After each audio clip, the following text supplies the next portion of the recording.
Ladies and gentlemen, thank you for standing by, and welcome to the Burlington Stores Fourth Quarter 2020 earnings call. At this time, all participant lines are in listen-only mode, so if you require operator assistance, please press star, then 0. After the presentation, there will be a question-and-answer session. To ask a question during the session, you will need to press star, then 1. Please be advised that today's conference may be recorded. I'd now like to hand the conference over to your host today, Mr. David Glick, Senior Vice President, Investor Relations and Treasurer. Please go ahead, sir. Thank you, Operator, and good morning, everyone. We appreciate everyone's participation in today's conference call to discuss Burlington's fiscal 2020 fourth quarter operating results. Our presenters today are Michael O'Sullivan, our Chief Executive Officer, and John Crimmins, Chief Financial Officer. Before I turn the call over to Michael, I would like to inform listeners that this call may not be transcribed, recorded, or broadcast without our express permission. A replay of the call will be available until March 11th, 2021. We take no responsibility for inaccuracies that may appear in transcripts of this call by third parties. Our remarks and the Q&A that follows are copyrighted today by Burlington Stores. Remarks made on this call concerning future expectations, events, strategies, objectives, trends, or projected financial results are subject to certain risks and uncertainties. Actual results may differ materially from those that are projected in such forward-looking statements. Such risks and uncertainties include those that are described in the company's 10-K for fiscal 2019 and in other filings with the SEC, all of which are expressly incorporated herein by reference. Please note that the financial results and expectations we discuss today are on a continuing operations basis. Reconciliations of the non-GAAP measures we discuss today to GAAP measures are included in today's press release. Now here's Michael. Thank you, David. Good morning, everyone, and thank you for joining us on this morning's fourth quarter earnings call. We are very glad that you could be with us. We're going to structure this morning's discussion as follows. First, I will review our fourth quarter results. Second, I will talk about the outlook for 2021. Third, I will discuss the market share opportunities that we see ahead of us. And fourth, I will provide an update on our Burlington 2.0 strategy and key initiatives. After that, I will hand the call over to John to walk through the financial details. Then we will be happy to respond to any questions. I would like to start my review of the fourth quarter by acknowledging our store teams for their strong execution of safety and social distancing protocols in our stores and for providing a safe environment for our associates and our customers in Q4 and indeed throughout 2020. This attention to safety in our stores was critical to supporting our business. Okay, so let's talk about our results. Comparable store sales in the fourth quarter were flat versus last year. We were down 10% in November, flat in December, and up positive 17% in January. I would like to provide some detail on the drivers of this month-by-month comparable store sales performance. As we discussed on the third quarter call, we believe that the weak trend in November was driven by unseasonably warm weather. Given the legacy of our brand and our particular strength in outerwear, unusually warm weather in the fall tends to hurt our traffic and sales more than most other retailers. This was the primary driver of the 10% comp store sales decline for the month. Our sales trend improved significantly in December as weather normalized, traffic improved, and customers responded to the great merchandise values that they found in our stores. We chased over $100 million of sales above our internal plan in December. We were particularly pleased with this improvement in the sales trend in December, given the external environment. The resurgence in COVID-19 cases across the country meant that we faced lower occupancy limits in many stores and reduced operating hours in some of our major markets. We improved to a flat comp in December despite these limitations. Our comp performance in January accelerated further to positive 17%. We believe that this was primarily stimulus-driven. But no matter the reason, this strong performance again demonstrated our ability to react to the trend, to chase sales, and most important of all, to deliver great merchandise value to our customers. Our gross margin in Q4 was up approximately 40 basis points, despite a 70 basis point increase in freight expense. I was very pleased with the 110 basis point increase in our merchandise margin, which was driven primarily by lower markdowns. Our receipts are fresher, we are turning faster, and we are capturing the margin benefits of these faster inventory turns. The buying environment in the fourth quarter was very favorable, and we were able to find great merchandise values to flow to stores and to fuel our ahead-of-plan sales trend. At year-end, our in-store inventory levels were down 16% on a comp store basis. As a reminder, at the same point last year, they were down 15%. So on a two-year basis, we are operating with significantly less in-store inventory. This is deliberate and consistent with our stated strategy of running our business with much leaner in-store inventory levels. In fact, our in-store inventory turns increased 27% on a comparable basis to Q4, evidence that our strategy is working. Reserve inventory increased to 38% of our total inventory at the end of the fourth quarter versus 33% last year. This would have been higher but for the fact that we released some of our reserve early. This was merchandise that we had originally planned to release in February that we accelerated into January to support sales and replenish in-store inventory. Of course, this is exactly what reserve inventory is intended for. I would like to turn now to the outlook for 2021. The consumer environment remains very unpredictable. The pace of vaccine rollouts, the spread of virus mutations, the timing of tax refunds, and the potential for additional federal stimulus. These are all variables that we have no control over and have very little visibility into. These variables could dramatically impact our sales trend in either direction. As John will discuss later in the call, we have planned and we will be reporting fiscal 2021 compared to fiscal 2019. This is to avoid the lack of comparability in our fiscal 2020 results. For internal baseline planning purposes, we are assuming a flattish comp for 2021 compared to 2019. But it is important to understand that this is just a baseline. We intend to manage our business very flexibly. If our comp during 2021 is stronger than flat, then, as demonstrated in Q4, we have the ability to chase a stronger sales trend. And conversely, of course, we can pull back if that turns out to be necessary.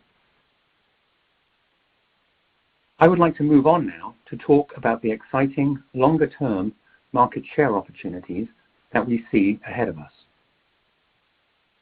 For many years now, long predating the pandemic, the e-commerce and off-price retail sectors have been gaining market share at the expense of department stores. We believe that the aftermath of the pandemic may drive an acceleration of this trend. leading to further consolidation and additional closures of full-price bricks-and-mortar retail stores. As we have described before, as these physical stores close, we believe that many shoppers, especially more affluent, time-starved shoppers, will migrate more of their spending online. But we anticipate that other shoppers, more value-oriented shoppers, will find their way to off-price. With all that said, we recognize that none of the shoppers in our stores cares about our market share. What they care about, as they should, is finding great value on a brand or a style or an item that they love. Our focus and the central objective of our Burlington 2.0 strategy is to improve our ability to deliver this great merchandise value. I would like to pivot now and offer some updates on Burlington 2.0.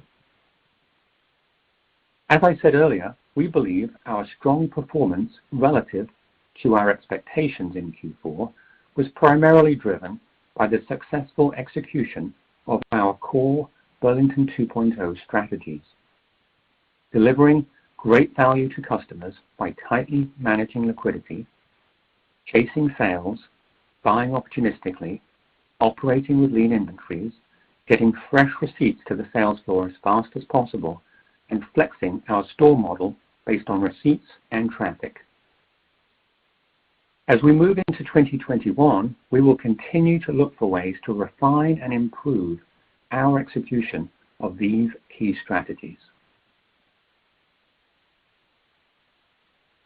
One of the most important long-term enablers of delivering great merchandise value to customers is to invest in our buying and planning capabilities. As I mentioned in our November call, we are pursuing a major multi-year growth plan for our buying and planning organization.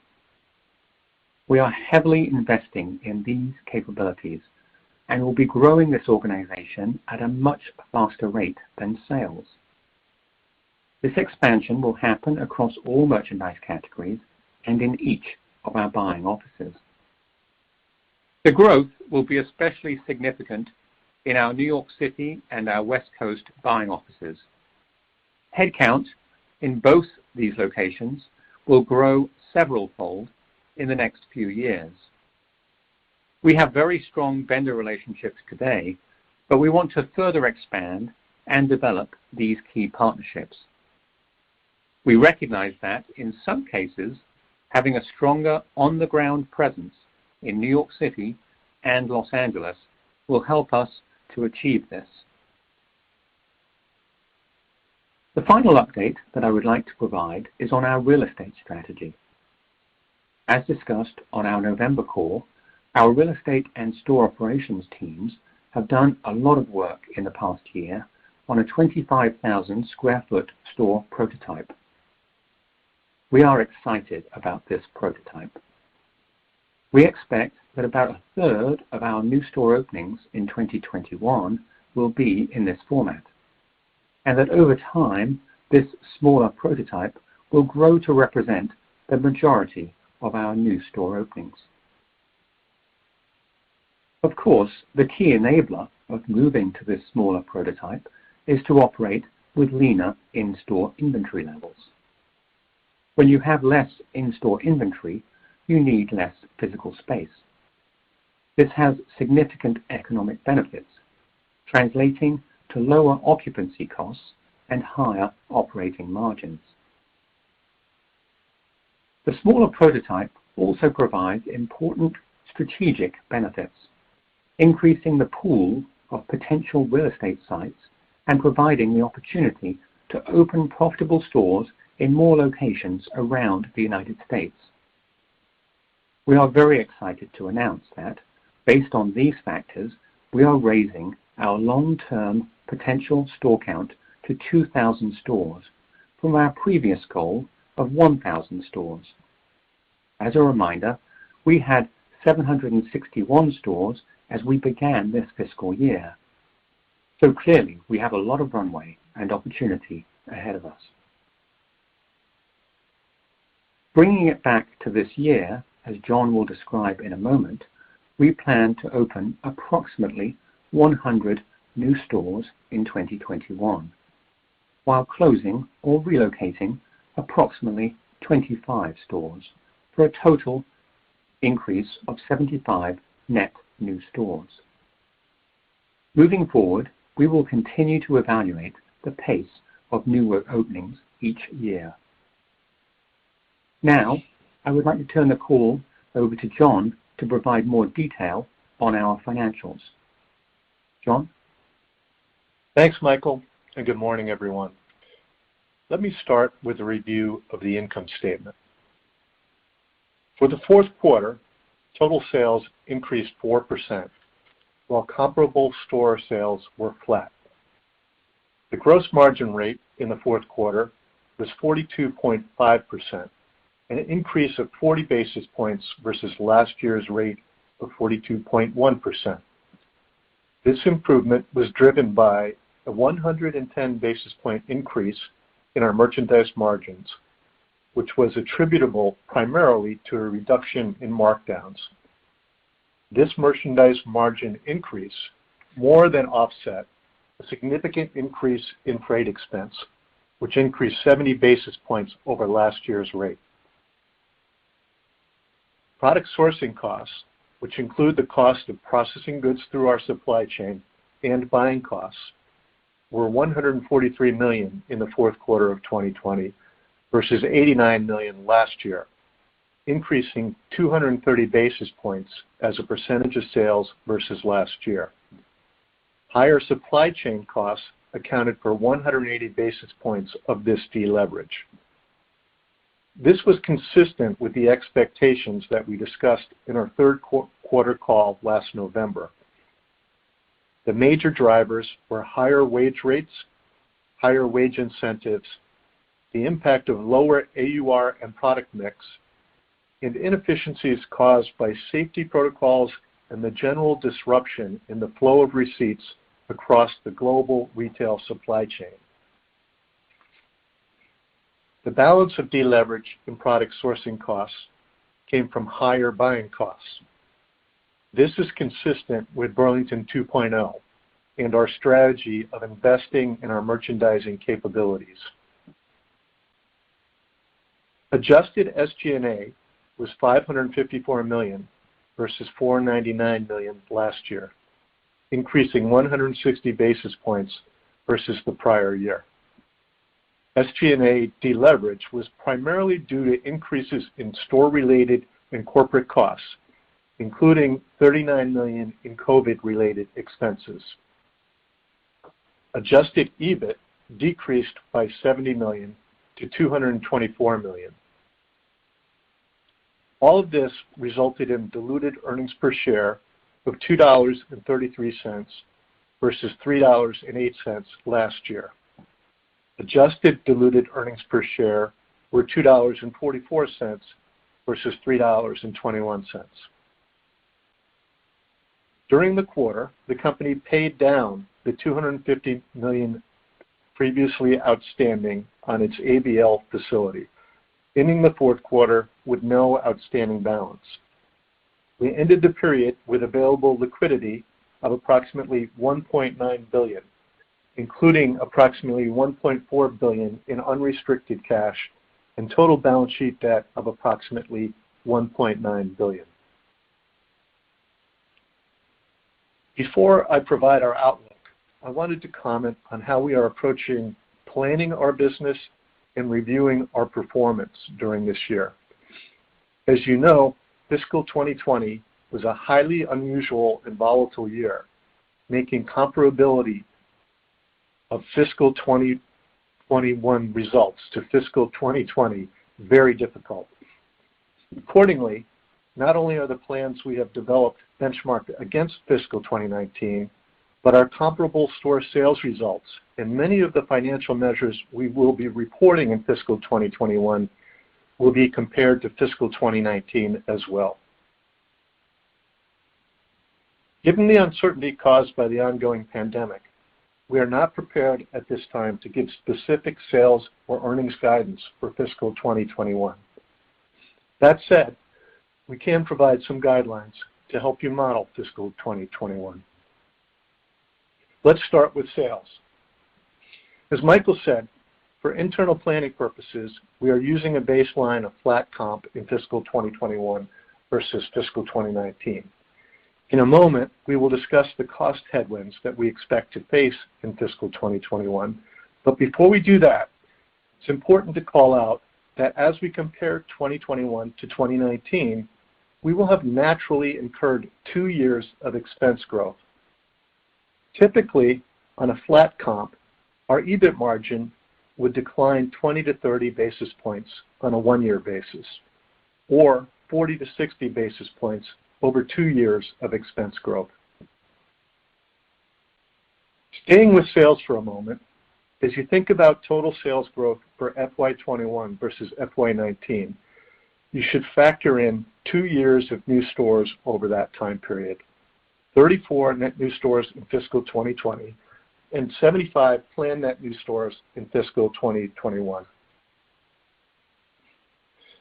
Moving on to gross margin. We expect higher freight costs to continue to pressure our reported gross margin in fiscal 2021, but we do expect merchandise margin improvement to offset higher freight costs as we continue to plan our comp store inventories down, which should result in further reduction in our markdown rate. Moving down to P&L, we expect continued cost pressure and deleverage from product sourcing costs in 2021, primarily from higher supply chain costs. We expect significant deleverage versus 2019, driven by similar headwinds to those we experienced in the fourth quarter. In terms of SG&A in FY21 versus FY19, you should also factor in ongoing COVID-related SG&A expenses in fiscal 2021. After combining the deleveraging effect of a 2-year flat comp, the incremental expense pressures that I've just outlined, and various offsets and mitigation strategies that we have identified so far, our modeling would suggest an EBIT margin decline of 70 to 80 basis points if comp sales are actually flat in fiscal 2021 versus fiscal 2019. Again, to be clear, this is based on comp store sales growth being flat on a 2-year basis. If our comp store sales growth is stronger than this, then we would expect our operating margin performance to be better. Finally, let me share some specific outlook items for your modeling purposes. Net capital expenditures for fiscal 2021 are expected to be approximately $470 million net of landlord allowances. In fiscal 2021, we expect to open 100 new stores while closing or relocating 25 stores, resulting in 75 planned net new stores. This includes 18 new stores that were shifted from fiscal 2020 into fiscal 2021. Depreciation and amortization expense, exclusive of favorable lease costs, is expected to be approximately $260 million. Interest expense, excluding $32 million in non-cash interest on the convertible notes, is expected to be approximately $80 million. And we expect our effective tax rate to be approximately 24 to 25%. With that, I will turn it over to Michael for closing remarks. Thank you, John. As I wrap up my remarks, I would like to thank the entire team at Burlington.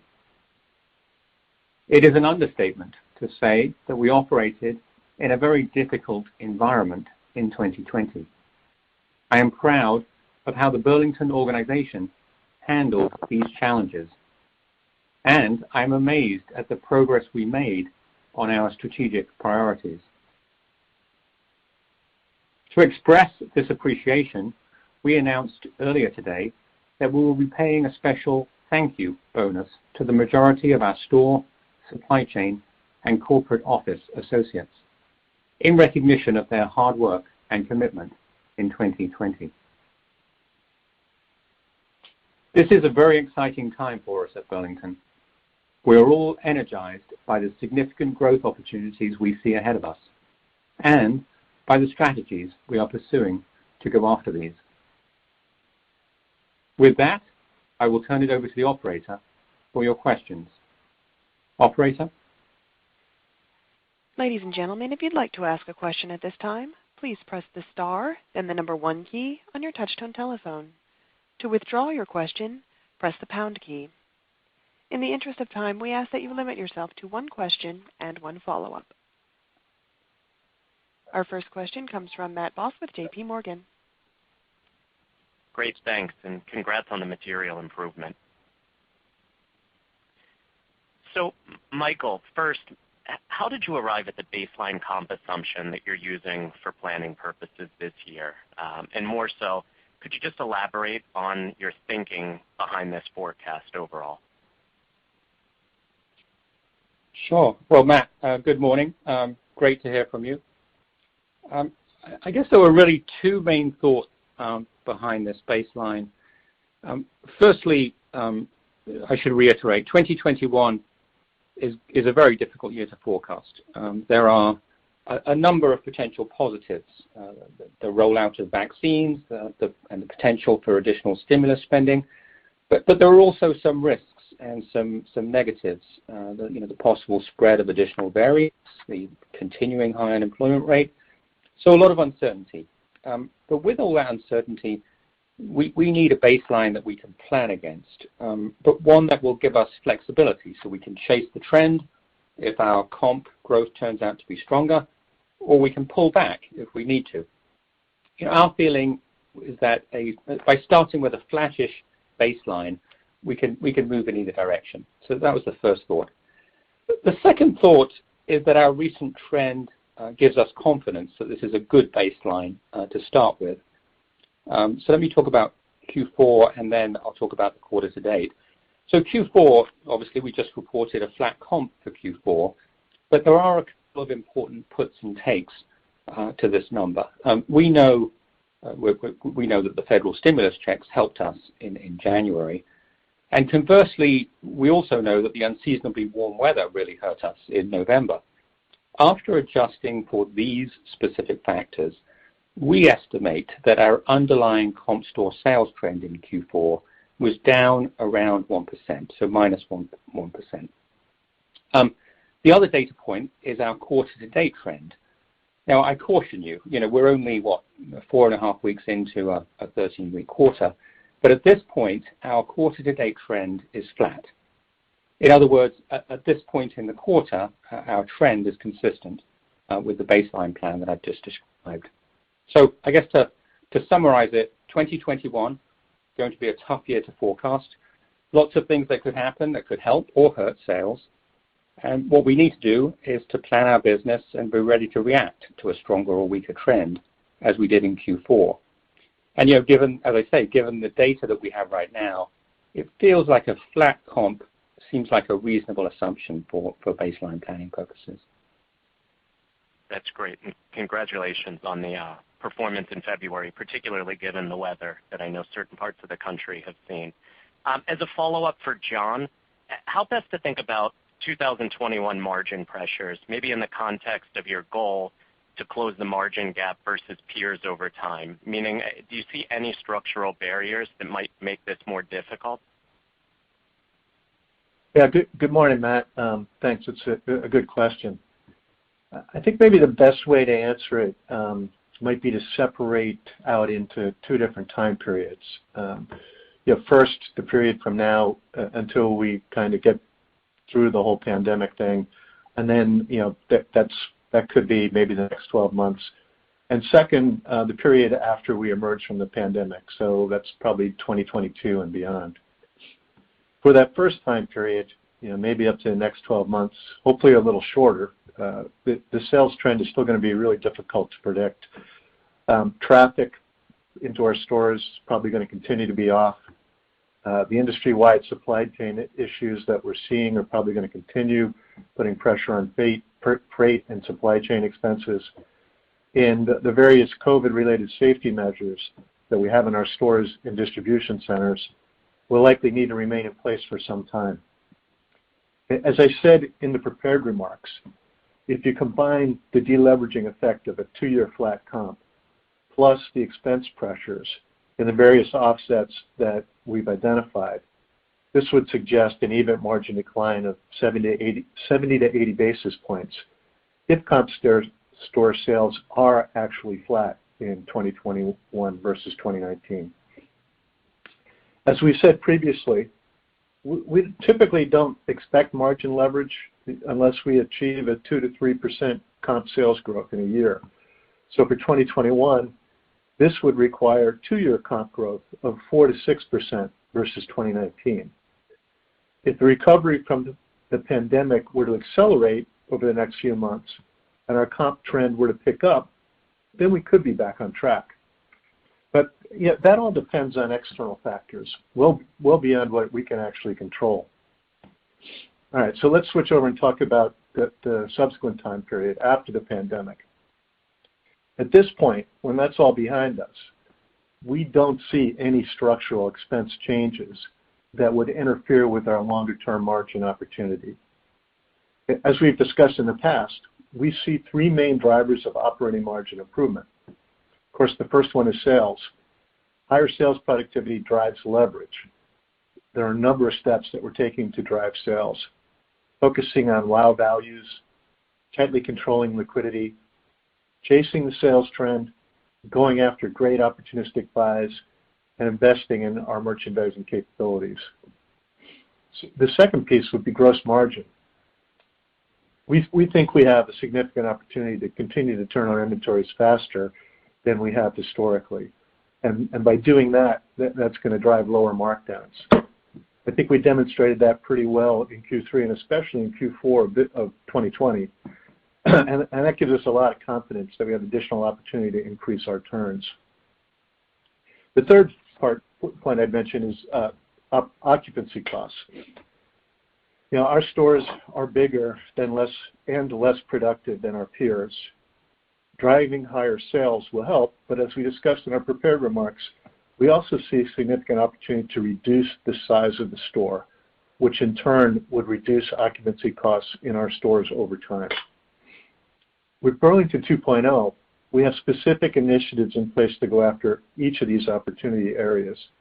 Despite all the challenges we faced in 2020, we're really happy with the progress that we made in each of these areas. Most importantly, we remain confident that with good execution, we will drive a significant improvement in operating margin in the next several years once we have the pandemic behind us. Great color. Best of luck. Thanks, Matt. Our next question comes from Ike Boruchow with Wells Fargo. Hey, good morning, everyone. 2 questions. First for John, on the product sourcing costs, major source of deleverage in the fourth quarter. Just any more detail you can kind of give us on the puts and takes in that line item? And then to that point, I think it's been, $143 million in dollars the last 2 quarters. Is that a good way to think about the next couple quarters as we start the first half? Yeah, good morning, Ike. Thanks for the question. The product sourcing cost is complicated, so let me kind of explain the way that we think about it. So, as I mentioned in our prepared remarks, product sourcing costs delevered by 230 basis points in the fourth quarter. Higher supply chain costs represented 180 basis points of that deleverage. So let's talk about that first. It's probably easier if I break it into a few buckets. First, 90 basis points of the supply chain deleverage came from higher wage rates and from wage incentives. Similar to what we discussed in the third quarter, the higher wage rates accounted for about half of the 90 basis points, and we expect that increase to be permanent. We anticipate that over time, we're likely to find some efficiencies that could partially offset the higher costs. The other half came from the temporary wage rate incentives. These were used to increase staffing when extra work was needed to overcome situational factors like the receipt flow volatility that we faced, COVID-related safety measures. Of course, we would expect these factors to abate over time. Next bucket to think about includes components of our business during the quarter and how that impacted product sourcing costs, drove some of that deleverage. So in this bucket, I throw a bunch together. I would include AUR, which was down slightly, meaning that we processed more units. Category mix, which included a shift toward higher handling cost items like home, and less overall efficiency in our DC processing, resulting partly from the safety protocols in our DCs, but also from the impact of the volatility around timing of receipts and when they were going to arrive at our DCs. We had more goods moving into and out of reserve during the quarter as well, as we reacted to the disruption in those planned receipts and to our stronger than original planned sales trends. So all these factors together drove about 60 bps of the supply chain deleverage. Many of these factors are directly or indirectly related to COVID and the disruption in the global retail supply chain that we've seen and continue to see. But once the pandemic is behind us, we would expect much of this to improve. The last 30 bps of supply chain deleverage was driven by occupancy, where we added some new, currently underutilized capacity, and deleverage on our fixed cost base at a flat comp. With higher sales and fully utilized warehouse and DC capacity, we would expect leverage on these expenses to improve and drive operating margin expansion in the future. So just to kind of wrap it together, I think the balance of deleverage, the remaining piece of deleverage in product sourcing costs came from higher buying costs, and that's consistent with our Burlington strengthening our merchandising capabilities objective. Over time, we would expect to see continued deleverage as we continue to invest in the team. So to the other part of your question, to the specific dollar amount, we're really staying away from specific dollar amounts because we really don't know what the sales volume is likely to be. We may have to flex up, we may have to flex down. We can't really predict what we're going to do as far as receipt processing capabilities or actual processed dollars or receipts. So I'm going to stay away from anything to do with predicting a fixed dollar amount. But as we discussed, we're going to, whatever sales trend we see, if it's better or worse, we're going to flex with that, and our variable costs will move the same direction. So hope that helps. Yep, thanks. And then just on a real quick second one, so on inventory in Q4, and any comments on what you're seeing with the merchandise availability out there? We know the port congestion has been talked about, but just any high-level comments there would be great. Good. Good morning, Ike. Thanks for the question. So first of all, inventory levels. Let me start with in-store inventories, and then I'll talk about reserve. Our in-store inventory levels, I would say, were really well controlled throughout the fourth quarter. On a comp basis, they were down 20 to 30% for most of the quarter. And, just think about that for a minute. We did the same comp sales as last year, but we did that with 20 to 30% less inventory in a pandemic. As you know, operating with leaner inventories is a core element of our Burlington 2.0 strategy. And of course, this faster inventory turn, as John referenced in his remarks, expressed itself in higher merchant margin during the fourth quarter. At the end of January, our in-store inventory levels were down 16%. But it's important to remember that we began to cut our inventory levels in the fourth quarter of 2019. So this 16% cut was on top of a 15% reduction at the end of January 2019. In other words, we're now operating with much lower inventory levels than we have historically. You'd expect that we will continue to manage our in-store inventory levels tightly going forward. There'll be variations depending on the quarter and the time of year. Overall, I would say that in-store inventory levels will be down double digits throughout 2021 compared to 2019. Let me move on to reserve inventory. Our reserve was 5% higher at the end of Q4, but that statistic doesn't really capture all the movement in and out of reserve during the quarter. In fact, our January reserve receipts, so goods that were coming into reserve in January, were actually up 42% versus last year.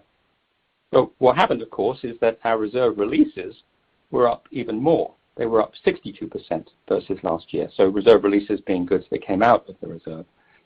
In order to fuel our ahead-of-plan sales, we accelerated those releases from reserve. In other words, merchandise that we had planned to release to stores in February or even early March, we pulled up to support our very strong sales trend in January and to replenish our in-store inventory levels. As I said in my earlier remarks, this is exactly what reserve inventory is intended for. We see reserve as a very important tool that our merchants can use to chase sales and to take advantage of great deals in the market. But with that said, that does make it difficult to forecast what reserve inventory levels are likely to be at the end of each quarter. Reserve inventory balances could move up or down in 2021 depending upon those two things, our sales trend versus plan and the availability of great opportunistic buys that we want to pack away. Let me finish up the last part of your question, availability. Overall, I would say that we were very happy with availability in the fourth quarter. Our merchants were able to buy terrific merchandise at great values to support our ahead-of-plan sales in the quarter and to transition our assortment to spring. So we're very pleased with the merchandise we have in our stores right now. Got it. Thanks so much. Thanks, Mike. Our next question comes from John Kernan with Cowen. Good morning. Nice finish to a challenging year. Can you talk about the impact of industry-wide supply chain issues? You reported a nice quarter, particularly versus sell-side expectations that were out there. So I'm just wondering how incremental supply chain costs and headwinds affected Burlington, and then perhaps more importantly, how they're going to affect the model in 2021. Good morning, John. It's actually a really good question. Let me do this. I'll provide some high-level commentary on what we're seeing in the industry and how we're working around those issues. And then I'll ask John Crimmins to talk about the financial impact. So the supply chain issues across the retail industry, I would say over the last several months, have been extraordinary. The magnitude of the bottlenecks, the congestion, and the delays in getting merchandise into the country and then moving it around the country, I would characterize all of this as unprecedented. It's not difficult to understand why this has happened. For a good chunk of last year, industry supply chains slowed down or completely shut down in some cases. And then for several months after stores reopened, retailers and vendors were understandably cautious. They didn't know what was going to happen. And then all of a sudden, in the fourth quarter, there was a rush to bring in merchandise for holiday, and then more recently for spring.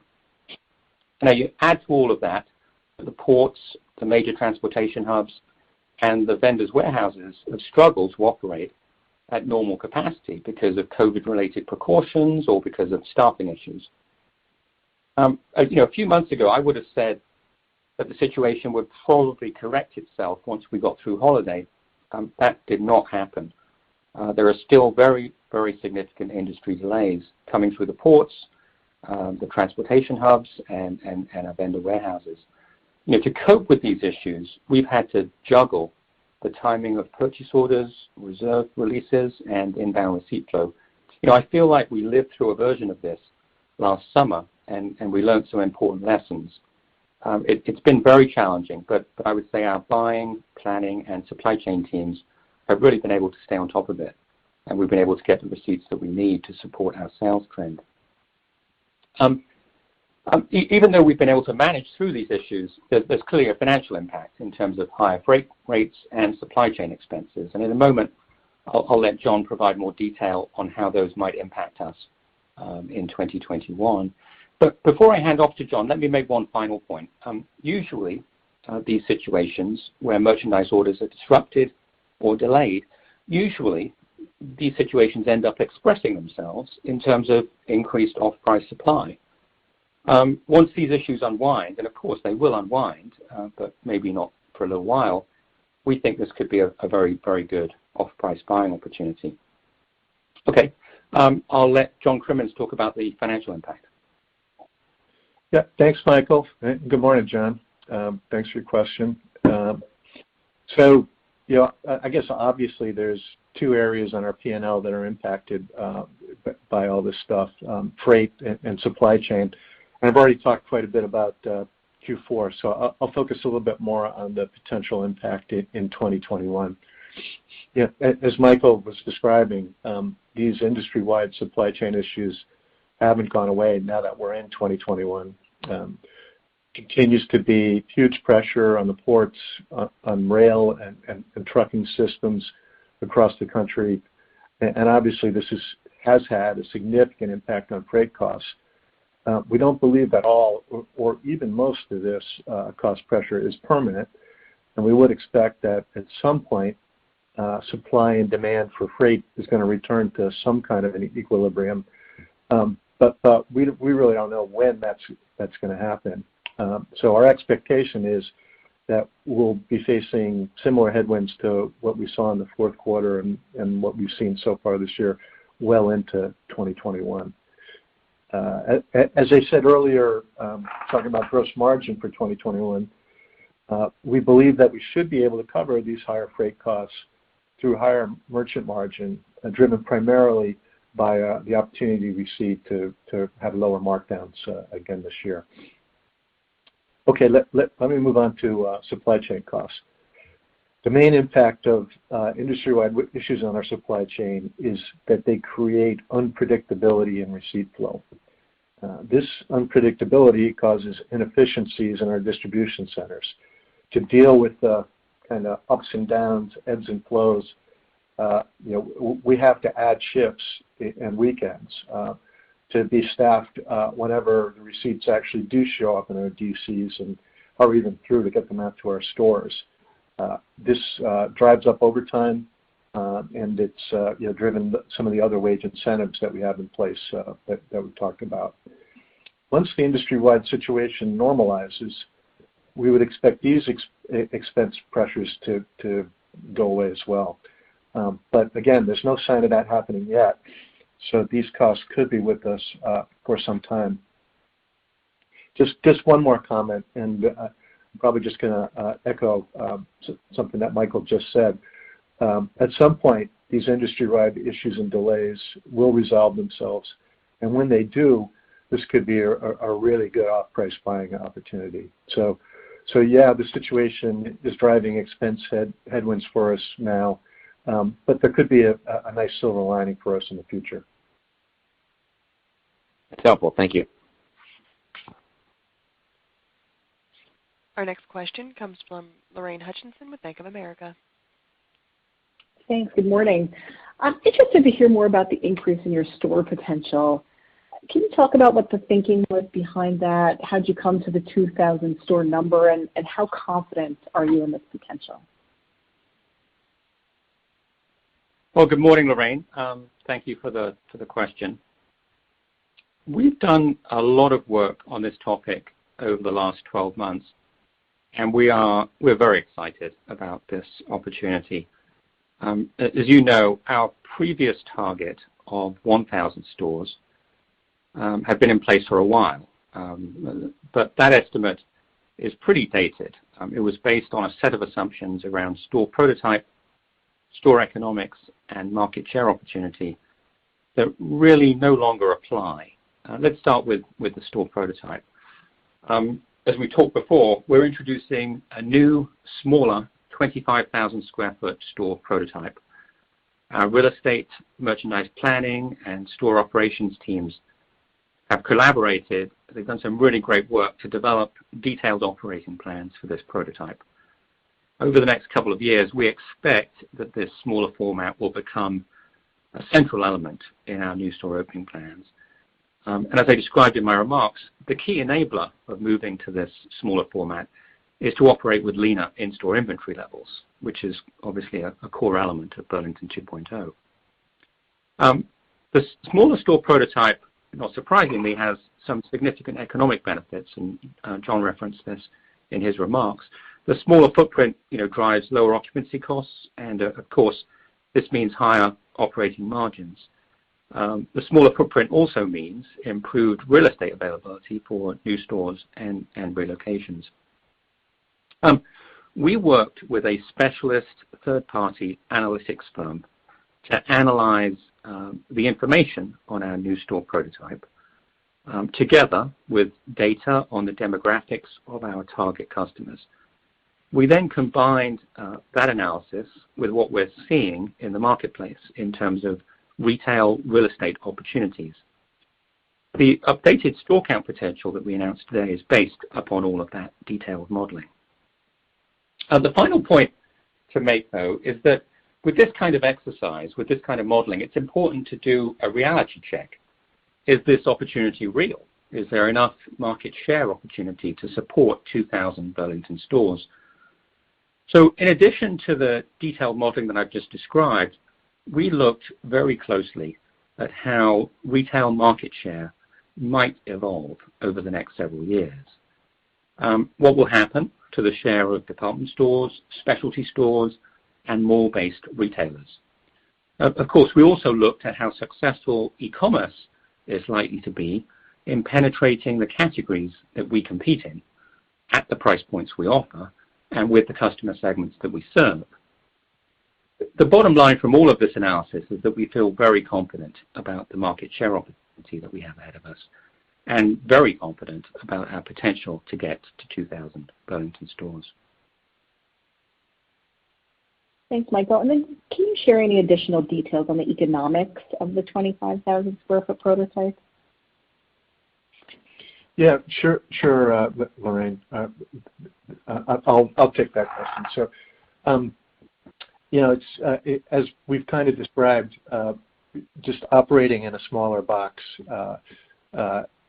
brings your cost base down, and if we're able to drive the similar sales volume in a smaller box, everything, all of the costs related to operating in that box are less expensive.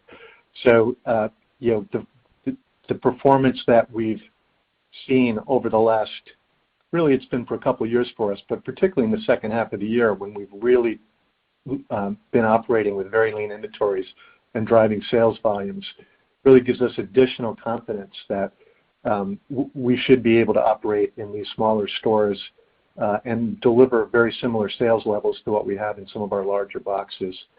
The cost savings come on the occupancy line, but they also come on the rest of the operating expenses in the store, smaller space for utilities, for cleaning, for maintenance.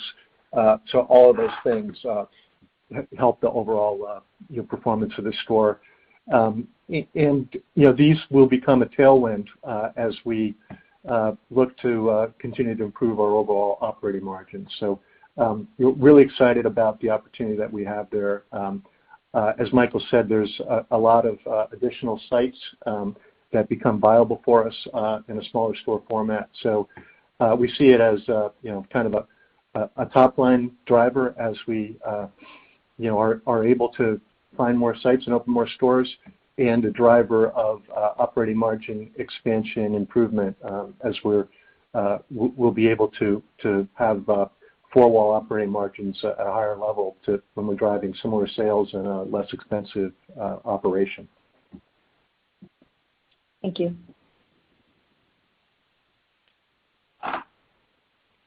Our next question comes from the line of Kimberly Greenberger with Morgan Stanley.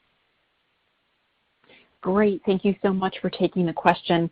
Michael, I wanted to follow up on your comments that you chased over $100 million of sales above plan in December. By my math, this would suggest about a 10 percentage point delta Is that the right zip code? And do you think that the opportunity to continue chasing and sort of fine-tuning this skill over time will allow you to chase an even larger delta to sales? Good morning, Kimberly.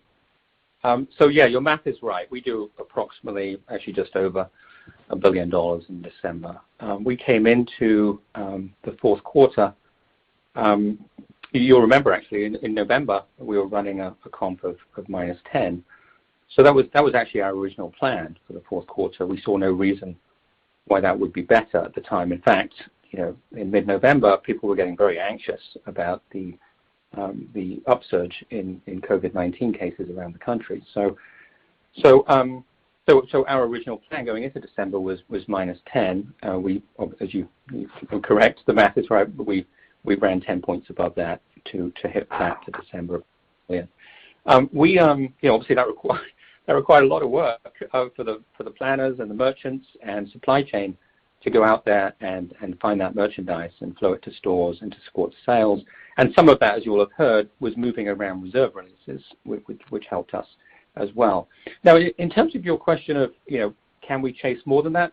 I hope we don't have to. In some ways, I kind of hope that things settle down a bit. I think, in a pre-pandemic world, I would be happy back, a year or two ago, if we had planned a 1 to 2 comp and chased to a 5. Obviously, the past 12 months has been pretty abnormal. I would hope in a post-pandemic world, as I say, things will settle down a little bit. And again, it's going to be very important that we chase and we chase well. But I don't think over the long term I expect this kind of volatility. I do for the next 12 months. But once we're out of the next 12 months, I think things should settle down a little bit. We all share that wish, I think. My follow-up, Michael, is just on the investments in the buying department. And I think you mentioned that that is an ongoing investment for 2021. Could you maybe just talk about where those investment dollars are going? Is it going to be, broader coverage, more buyers in certain categories? And if you can talk about some of the support that you're giving to your buyers in order to give them greater tools to, I guess, enhance that in-season chase. That would be great. Sure. Yeah, so it's actually all of the above. If I start with the merchants themselves, I would say the growth that we planned, the plan, the 3 to 5 year growth plan that we've developed, shows significant headcount growth across all areas of the business. Now there are some differences. So as you'd expect, the areas of our business where we're, I would say, less penetrated or underpenetrated versus our peers, we're going to invest more in those areas so we can catch up. But the growth is going to happen across the board in all areas of the business. And at all levels, in terms of the levels within the merchant team. The other very important component is the planning group. Similarly, a lot of growth in the planning group to support the merchants and to support growth across different businesses.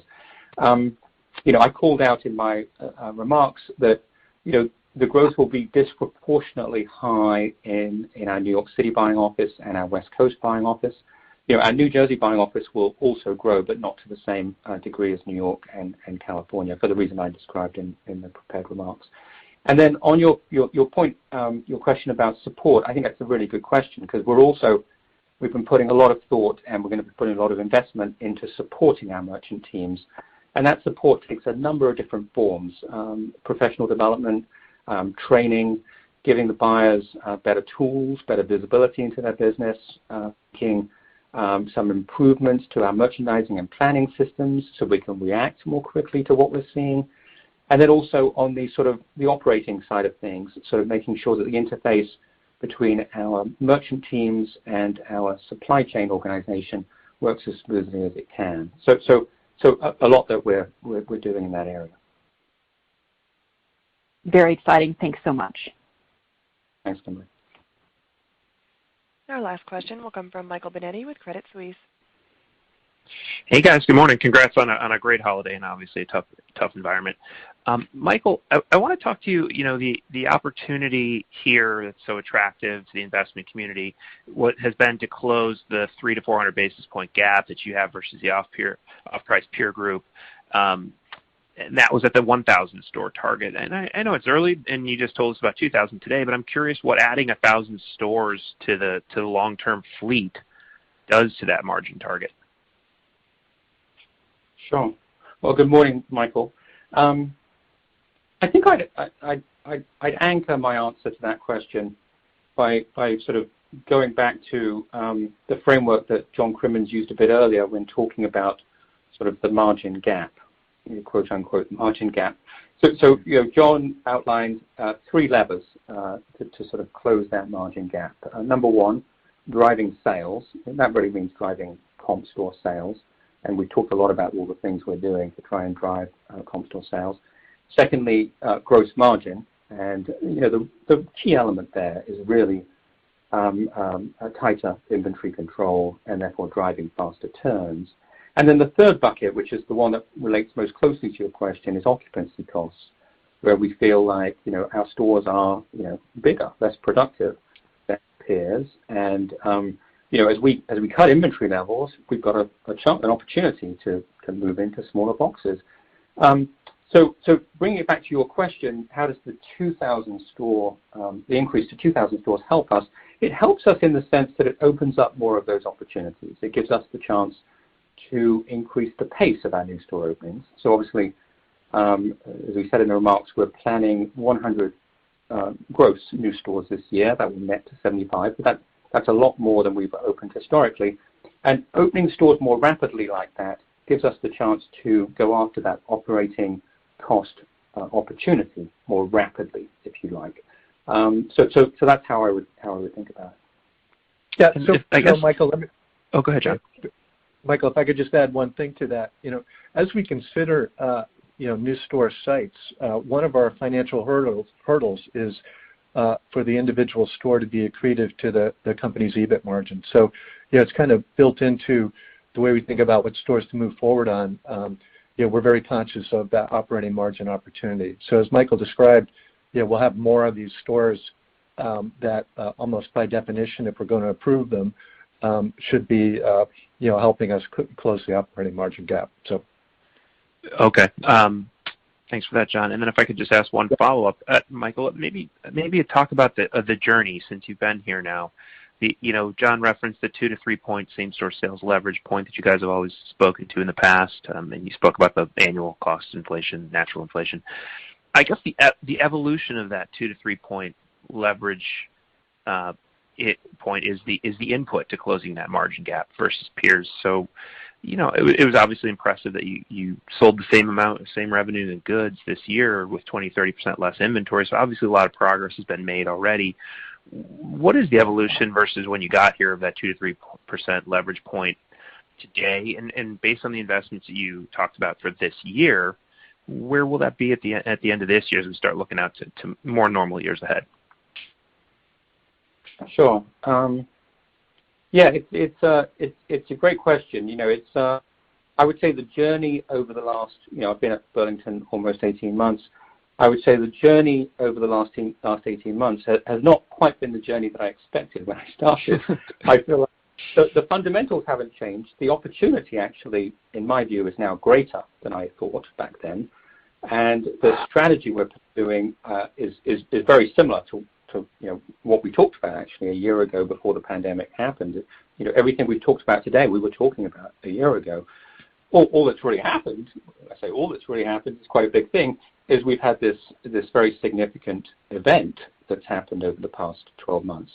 Now, what has that done to our journey? Again, it hasn't changed the fundamentals. If anything, I think the opportunity actually looks bigger now. But it's also, in many ways, it's accelerated some of the things that we had talked about. I think it's probably always true that in any business situation, when you're confronted with an unexpected challenge or a severe crisis, and this has been a severe crisis, it forces you to adapt and to change at a much faster pace than you otherwise might have. At the core of Burlington 2.0 is this concept of delivering great value by tightly managing liquidity, chasing sales, buying opportunistically, operating with lean inventories. We did all of those things in 2020, and especially in the fourth quarter. And because of the circumstances we faced, we had no choice. We had to do those things, and actually to do them more so than we would have. I think, in normal circumstances, I think the progress that we made in 2020 would have taken much longer. Now, I want to sort of temper that a little bit. The fourth quarter is just one quarter. Let's talk again when we rack up 12 or 16 or 20 quarters. We're not done. We have a lot of work ahead of us. So I think we feel pleased about the progress we've made, but we're humble enough to recognize there's still quite a lot of work ahead of us here. Thank you so much, guys. Thanks. That concludes today's question and answer session. I'd like to turn the call back to Mr. O'Sullivan for closing remarks. Well, thank you, everyone, for joining us on the call today. We appreciate your questions. We look forward to talking to you again in late May to discuss our first quarter results. Thank you. Ladies and gentlemen, this concludes today's conference call. Thank you for participating. You may now disconnect.